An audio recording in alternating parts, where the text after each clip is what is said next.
अवधूत चिंतन श्री गुरुदेव दत्त श्री स्वामी समर्थ।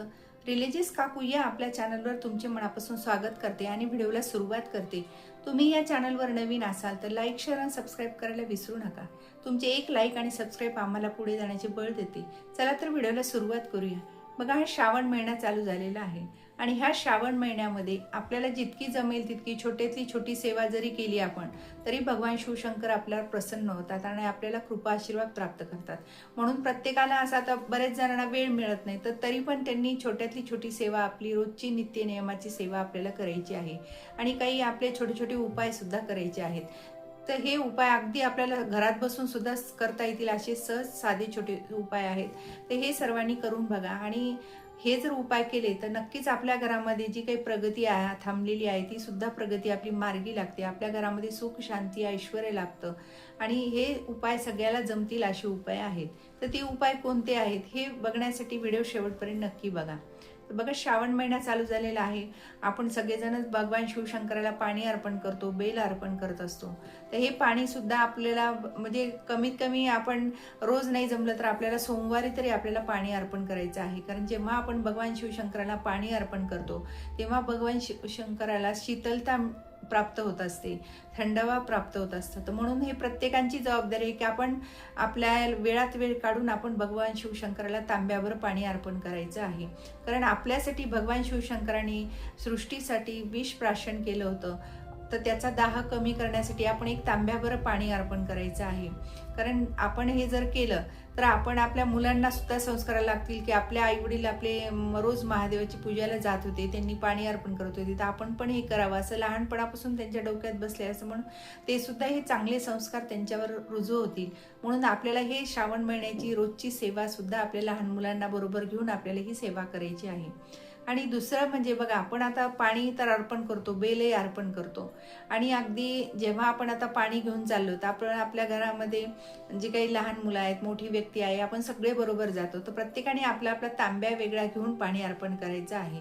तर आता आपण तांब्यावर पाणी घेऊन जातो तेव्हा त्या पाण्यामध्ये आपल्याला काळे तीळ टाकायचे आहेत आणि ते पाणी आपल्याला भगवान शिवशंकराला अर्पण करायचं आहे। तर जेव्हा आपण आता हे काळे तीळ टाकून पाणी अर्पण करतो तर तेव्हा आपल्या घरामध्ये जो काही वास्तुदोष असेल, पितृदोष आपल्याला काही लागलेला असेल, तर आता कळत नकळत आपल्याला दोष लागतात। मुद्दाम कोणी काही करत नसतं, पण नकळत लागलेले दोष हे आपण हे काळे तीळ टाकून पाणी जे आपण भगवान शिवशंकराला अर्पण करतो तेव्हा हे आपले दोष आपल्याला मुक्ती मिळते आणि आपल्यावरचे जे संकट आहे ते सुद्धा निवारण होतात। म्हणून जेव्हा तुम्ही पाणी अर्पण करता तेव्हा त्याच्यात चिमूटभर आपल्याला काळे तीळ टाकायचे आहे। आणि आपण जेव्हा तर पंचामृत अर्पण करतो तर हे पंचामृताने सुद्धा आपल्या घरामध्ये सुख शांती ऐश्वर्य लाभत असतं। म्हणून हे पंचामृत सुद्धा आपल्याला भगवान शिवशंकराला अर्पण करायचं असतं। आणि खडी साखर आपण जेव्हा नैवेद्य अर्पण करतो तर ही खडी साखर जेव्हा आपण भगवान शिवाला आपण अर्पण करतो तेव्हा आपल्या घरामध्ये गोडवा निर्माण होतो, आपल्या घरात सगळ्या नात्यांमध्ये आपला गोडवा निर्माण होतो। नाही तर बघा, आपल्या घरामध्ये काही काही वेळेस किरकिर असते, कोणाचा वाद, कोणाचा राग असंही असतं, पण आपण जेव्हा भगवान शिवशंकराला खडी साखर अर्पण करतो तर ते भगवान शिवशंकर त्याच खडी साखरेचा गोडवा आपल्या घरामध्ये पसरवतात। म्हणून आपल्याला भगवान शिवशंकराला खडी साखर सुद्धा अर्पण करायची आहे। तर प्रसाद म्हणून तुम्हाला जेवढी अर्पण करता येईल तेवढी करायची, बाकीचा प्रसाद जो आहे तो सगळ्यांना मंदिरातच वाटायचा आहे। म्हणजे आपल्याकडचं जो काय आपल्या घरामधलं नकारात्मक ऊर्जा आहे ती सुद्धा निघून जाते।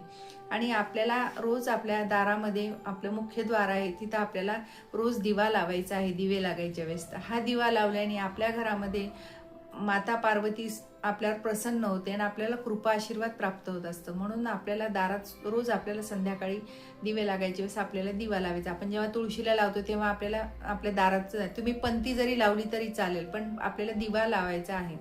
तर हे असं आपल्याला छोटा उपाय करायचा आहे। आणि ह्याचबरोबर आता बघा, श्रावण महिन्यामध्ये आपल्याला सगळीकडे धोत्र्याचं फळ आपल्याला कुठे पण दिसतं, पण हे आपल्याला दिसल्याबरोबर आपल्याला घरी आणायचं आहे, त्याची पूजा करायची आहे आणि ते म्हणजे आपल्या घरात बांधायचं आहे। तर कसं बांधायचं ते आपण बघू। तर बघा, आपल्याला तुम्हाला जर नाही कुठं मिळालं तर विकत पण मिळतं, तर ते विकतही तुम्ही आणू शकता।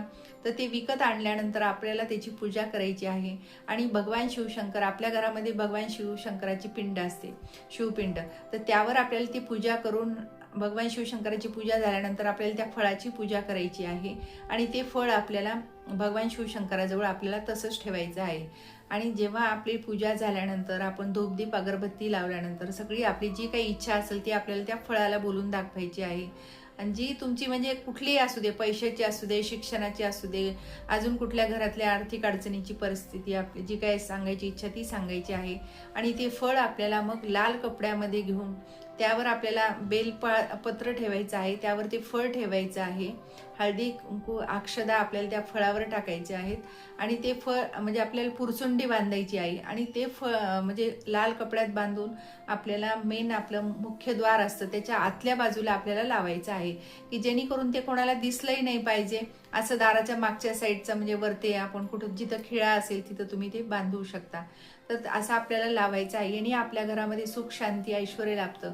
जी काही तुमची पैशाची घरामध्ये आडी अडचण असेल, कुठे पैसा अडकलेला असेल किंवा पैशाची नेहमी चणचण की आपल्या घरात पैसाच टिकत नाहीये, आपली प्रगती होत नाहीये, बिझनेस चालत नाहीये, तर हे ह्यासाठी आपलं अगदी म्हणजे हे फळ इतकं काम करतं की हे प्रभावी उपाय आहे, अगदी उच्च कोटीचा उपाय आहे. तुम्ही नक्की हे उपाय करून बघा आणि नक्की तुम्हाला याच्यात यश येईल. आणि हे फळ जे आहे ते आपल्याला हे श्रावणात भरपूर ठिकाणी मिळतं. श्रावण मंदिर, शंकर मंदिराजवळ पण तुम्हाला विकत मिळतं. नाही तुम्हाला आजूबाजूला मिळालं तर विकत मिळेल तर तिथं विकतही तुम्ही घ्यायचं आहे.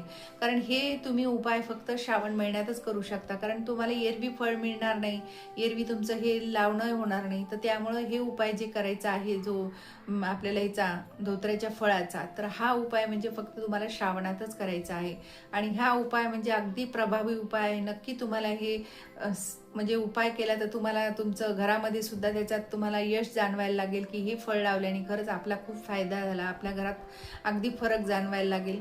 तर नक्कीच तुम्ही म्हणजे आपल्याला हे श्रावण संपण्याआधीच आपल्याला तुम्ही कधीही करा, म्हणजे असं काही नाही की सोमवारी करा, मंगळवारी करा, तुम्हाला ज्या दिवशी हे फळ मिळेल त्या दिवशी हे उपाय करायचा आहे. नक्की आवर्जून करून बघा. श्री स्वामी समर्थ. जय जय स्वामी समर्थ. माझा जर व्हिडिओ तुम्हाला आवडल्यास लाईक, शेअर आणि सबस्क्राईब करायला विसरू नका.